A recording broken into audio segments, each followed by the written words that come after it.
ओम नमः शिवाय। राधे राधे एवरीवन। दोस्तों, आज की वीडियो में मैं आप लोगों के साथ में शेयर करूंगी नाग पंचमी की बिल्कुल सरल पूजा विधि। तो दोस्तों देखिए, सबसे पहले हम साफ सफाई करके जहाँ पे हमने नाग बनाने हैं वहाँ पे हमने साफ सफाई कर लेनी है। तो दोस्तों देखो, काजल की सहायता से हम नाग बनाएंगे। आप डब्बी वाली काजल भी ले सकते हो या फिर स्टिक वाली जो काजल आती है ना, आप वो भी ले सकते हो। तो देखो, इस तरीके से हमने नाग बना लेने हैं। तो 1 2 ऐसे करके हमने 5 नाग दोस्तों बनाने हैं।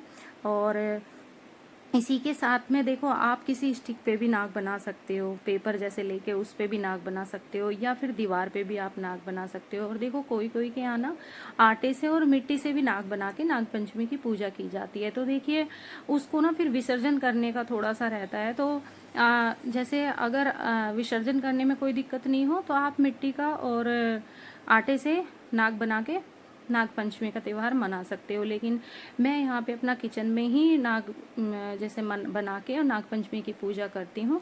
टाइल्स पे ही ये पूजा मैं कर रही हूँ, क्योंकि इसमें क्या है कि एक तो सफाई करने में और इसको साफ करने में भी आसानी हो जाती है। तो इस तरीके से हमने 5 नाग बना लेने हैं। फिर हमने थोड़ा सा जल से छिड़काव कर देना है। अब इसके साथ में दोस्तों देखो, हमने दिया प्रज्वलित कर लेना है। सबसे पहले दिया आप देसी घी का भी ले सकते हैं, नहीं तो आप तिल्ली के तेल का भी दिया प्रज्वलित कर सकते हैं। सामर्थ्य के अनुसार आपने करना है। और धूप हमें अवश्य जलानी है, क्योंकि हमारे नाग देवताओं को खुशबू अति प्रिय है।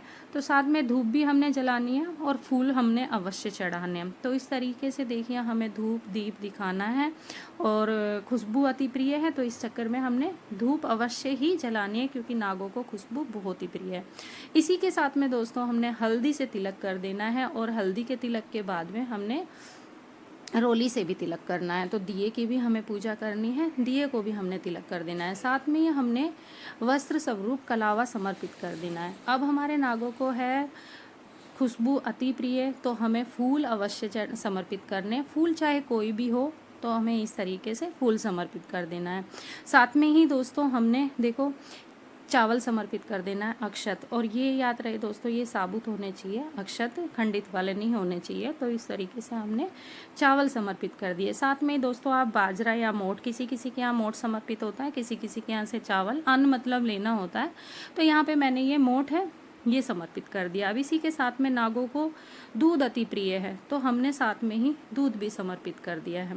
और क्योंकि नाग को दूध प्रिय होता है, इस तरीके से उनका भोग जो होता है ना, भोग में हमें दूध अवश्य लेना है। साथ में हमने दोस्तों ले लेना है मीठा। तो मीठा आप चूरमा, हलवा, जो भी आपके पास हो, आप कुछ भी बना सकते हो। मैंने यहाँ पे गुड़ लिया है, गुड़ समर्पित कर दिया। साथ में ही हमने दक्षिणा समर्पित कर देनी है। दक्षिणा हमारे पूजा में रही कमियों की पूर्तियों के लिए होती है, तो दक्षिणा समर्पित कर दी है। अब दोस्तों देखिए, 1 लोटा हमने जल का ले लेना है, जल हमने अवश्य समर्पित करना है।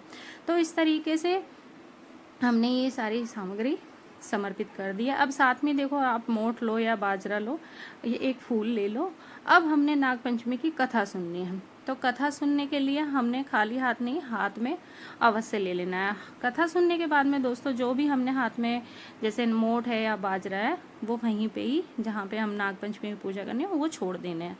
अब उसके साथ में दोस्तों हमने कर लेनी है आरती। आरती हमें उसे दिए से ही करनी है। आरती अगर आपको ना आती हो तो 5 बारी क्लॉकवाई हमें घुमा के और हाथ जोड़ के इस तरीके से हमने आरती कर लेनी है। अब देखिए दोस्तों, देखो हमने क्या करना है। तो उसी के साथ में जो मोठ, हमने बाजरा और दूध लिया है, और जो भी हमने ये सामग्री ली है उसका हमें क्या करना है वो चीज़ मैं आपको बताऊंगी। तो साथ में देखिए दोस्तों, दूध जो लिया है हमने और गुड़ जो लिया है, गुड़ को हम किसी भी गाय को खिला देंगे। मीठे का जो भी भोग हो, हलवा हो, कुछ भी हो, वो गाय को खिला देंगे।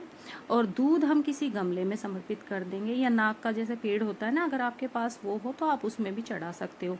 बाजरे को भी हम चींटी को या फिर वही नाग वाले पेड़ में या बाहर कबूतरों को, किसी को भी हम खिला देंगे। इस तरीके से लोटा जो जल का है, ये भी हम गमले में ही समर्पित कर देंगे। बाद में दोस्तों देखिए, जो भी हमारे ये फूल है और ये जो हमारा पूजा वाला सामान जाता है ना, हम उसमें ही समर्पित कर देंगे। अब भोग दोस्तों हमें कुछ टाइम बाद ही ये उठा लेना है। और दक्षिणा जो हमने रखी है ना, वो हम किसी को भी दान में दे देंगे। और फूल वगैरह हम गमले में भी रख सकते हैं। तो इधर उधर दोस्तों जैसे नहीं फेंकने होता है, इसीलिए मैं आप लोगों को बता रही हूँ। तो इस तरीके से हमने नागपंचमी की पूजा करनी है दोस्तों। और आपके यहाँ कैसे होती है आप ज़रूर कमेंट्स करना, किस तरीके से नागपंचमी की पूजा होती है। और दोस्तों ये ना हम शाम को ही जैसे साफ़ कर देंगे, क्योंकि दीवार पे हमने बनाया है तो इस तरीके से। और अगर आपने जैसे पेपर पे बनाया है तो वो आप किसी भी जल में समर्पित कर दीजिए। तो इस तरीके से दोस्तों हमने पूजा की है। ओम नमः शिवाय।